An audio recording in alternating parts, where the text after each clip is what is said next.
hands off, kepedulian, komitmen dari guru-guru yang saat ini semakin dimanjakan oleh pemerintah.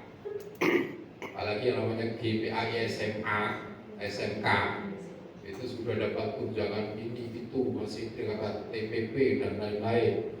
Ya wiri segini jenengan gitulah. Tapi paling tidak komitmen guru dalam mengajar itu tidak lepas dari indikator profesional yang harus kita tunjukkan. Jadi terkait dengan administrasi pembelajaran, terkait dengan kompetensi Bapak Ibu dalam melaksanakan tugas.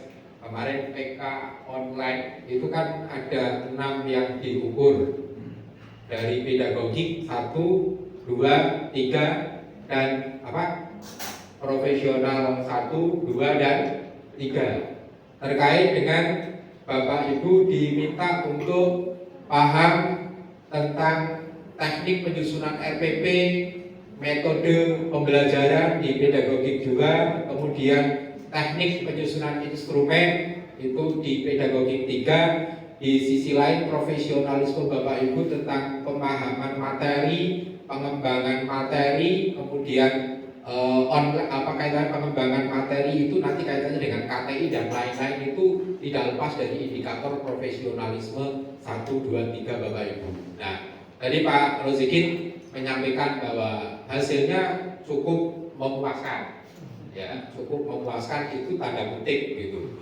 Bapak Ibu, pengawas kapan? Pengawas itu sudah di akhir 2019 dulu kita sudah ada uji kompetensi ulang dengan kita diklat dan lain-lain, sehingga pada saat itu kemudian direkomendasikan guru-guru juga perlu diadakan hal yang sama. Itu sebagai cermin.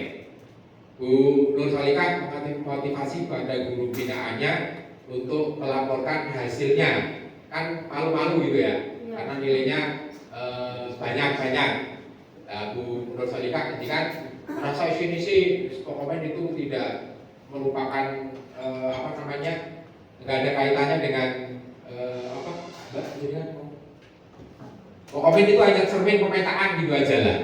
Nah ini, jadi Bapak Ibu yang saya hormati, walaupun demikian tentu itu tidak lepas dari realita apa yang ada pada kita masing-masing. Oleh karenanya saya atur dengan Pak Masudi terkait dengan kompetensi guru dilihat dari indikator P1, 2, 3 pedagogik, maksudnya profesionalisme 1, 2, 3 dan seterusnya, itu tidak lepas dari plan, program, pelaksanaan dan juga evaluasinya ke depan. Tadi saya atur untuk pas bagi yang masih melaksanakan penilaian akhir semester, atau kalau di kurikulum Merdeka itu namanya apa? Akhir jenjang. Penilaian Akhir jenjang. Akhir Jenjang. jenjang. Akhir jenjang. Monggo. Saja. Itu soalnya mohon maaf perlu ada standar-standar yang jelas. Tadi di rapat koordinasi pengawas sebelum kami datang ke sini, saya menerima keluhan dari guru agama. Pak, guru agama non-muslim itu teknik ngajarnya enggak jelas, ngajarnya apa, muridin piro, tapi nilainya luar biasa. Tapi sementara yang muslim wis dipaksa kon ini nilainya sedikit.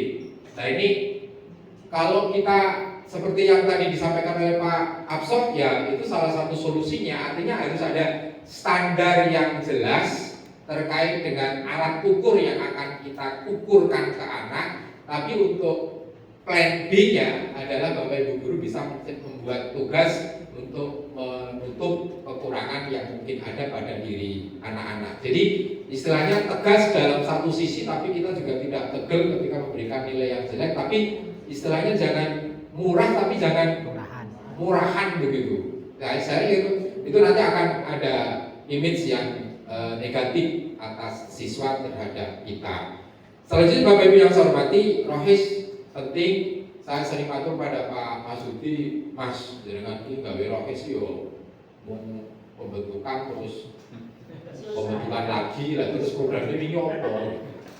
Itu kan terkait dengan AKPAI juga, di mana saya yang dituakan di Kabupaten Semarang. Saya masih mempunyai gambaran ideal itu ada LDK, latihan dasar kepemimpinan Rohis di tingkat kabupaten yang mungkin perlu diterjemahkan juga di tingkat sekolah masing-masing. Saya dulu pernah diundang di Pak Jimin, saya pernah diundang di SMA ini juga, saya pernah diundang di SMA yang lain. Nah, itu ada satu standar materi dan indikator yang jelas serta ada tindak lanjutnya itu seperti apa begitu. Jadi jangan hanya sekedar terjebak pada kegiatan rutin, rohis ono gitu.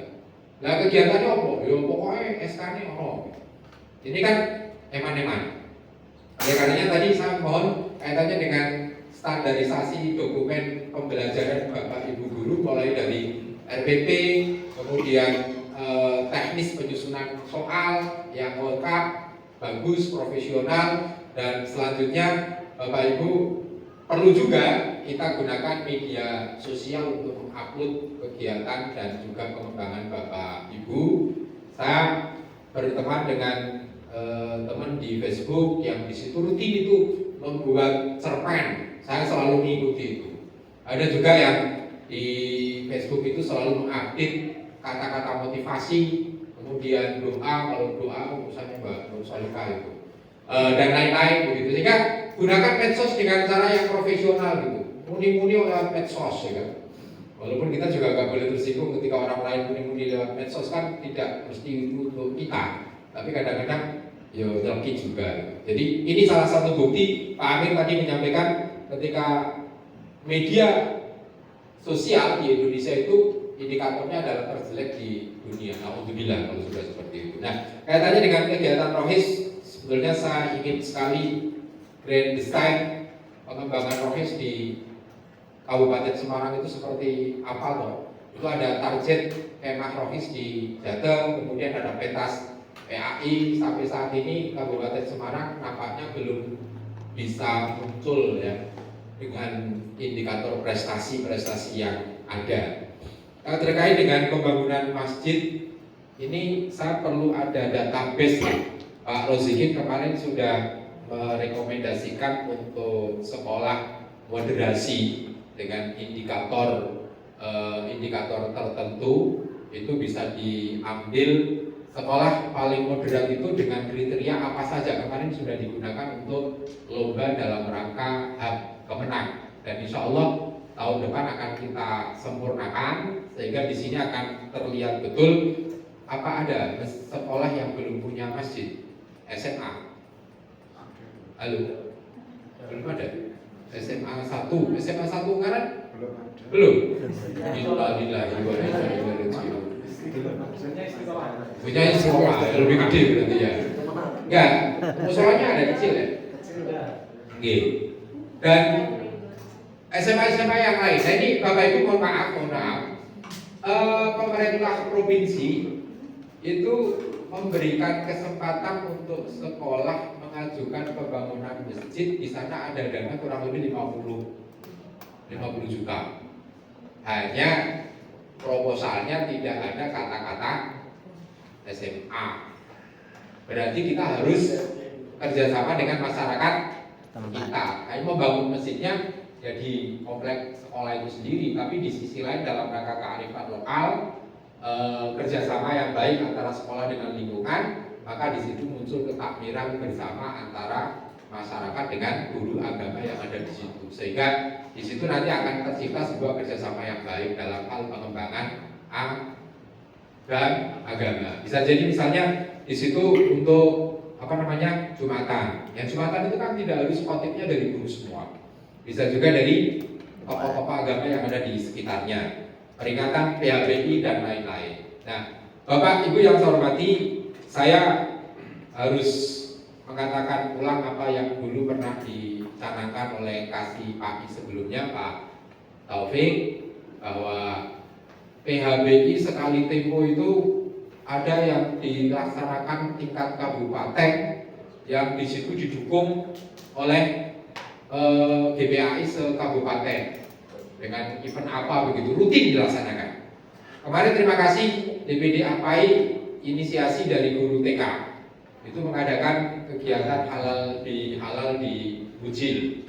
Itu spektakuler, luar biasa itu, 1000 lebih yang hadir dan mereka yang hadir juga informasinya melalui WA chat ke saya menyatakan nilai yang bagus dan mudah-mudahan tahun depan bisa ditingkatkan. Bapak Ibu yang saya hormati, nyun tulung apa yang tadi kami sampaikan itu tidak lepas dari rekomendasi hasil koordinasi pengawas di Kabupaten Semarang. Tadi kaitannya dengan standarisasi pengembangan rohis, kemudian sekolah moderasi, dan terkait juga tadi Pak Amir di dalam forum rapat koordinasi pengawas menyampaikan perlunya penyampaian materi moderasi kepada guru-guru di jajaran Kementerian Pendidikan dan Kebudayaan, baik di tingkat daerah, dalam hal ini Dinas Pendidikan Kebudayaan Olahraga Pak Katon, dan juga mungkin cabang wilayah 1 yang berada di Taru Budaya. Bapak Ibu yang saya hormati, saya kira itu mohon Pak Masudi terkait dengan Grand Design MGMP secara umum, wabil khusus pengembangan profesi itu seperti apa dan indikator sekolah moderasi itu seperti apa. Ini penting, kalau perlu nanti ada FGD Pak ya, fokus group discussion terkait dengan standarisasi rohis di sekolah itu seperti apa. Kemudian sekolah yang moderasi itu indikatornya seperti apa, itu perlu disepakati, ditetapkan, disosialisasikan, dan masing-masing kita punya komitmen. Jangan hanya sekedar dino-dino rapat terus tapi tidak lanjutnya, tidak ada. Saya juga perlu mengkritik sekali lagi terkait dengan rohis kabupaten yang kegiatannya saya hanya lihat pembutuhan roh, ya, konsep SK diberikan, tapi setelah itu nanti muncul SK baru lagi dengan laporan kegiatan yang memang nggak ada.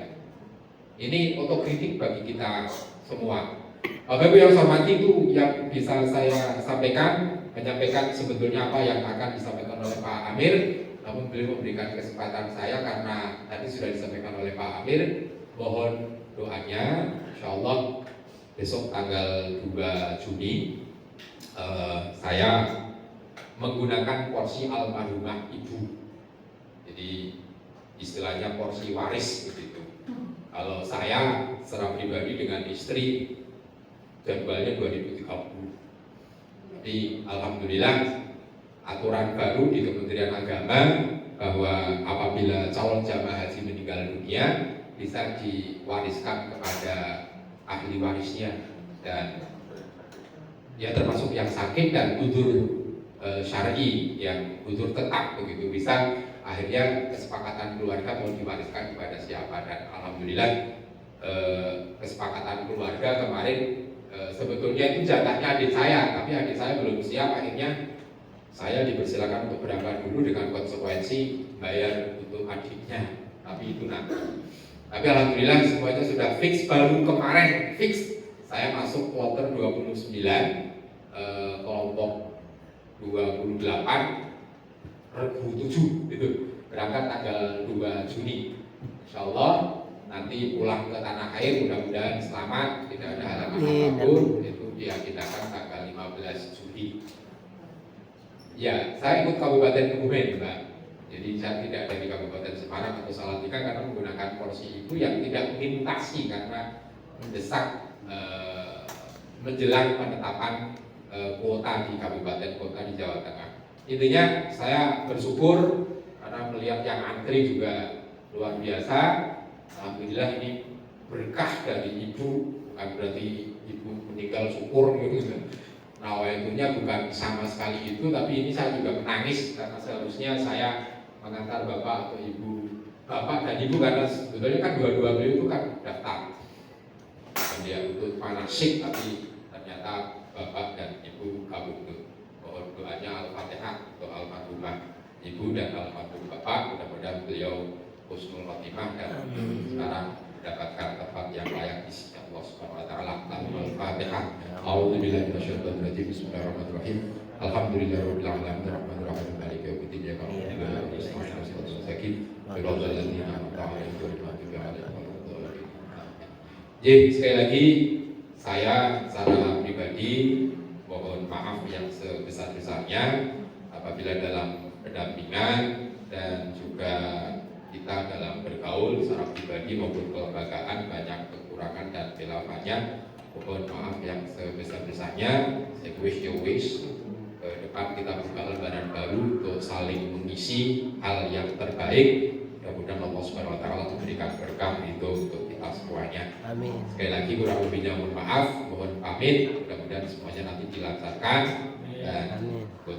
betul sakagungan penggali nopo-nopo yang penting sekali lagi didoakan nanti dengan yutak jamak gitulah nanti di sana didoakan anggota MGMP SMA.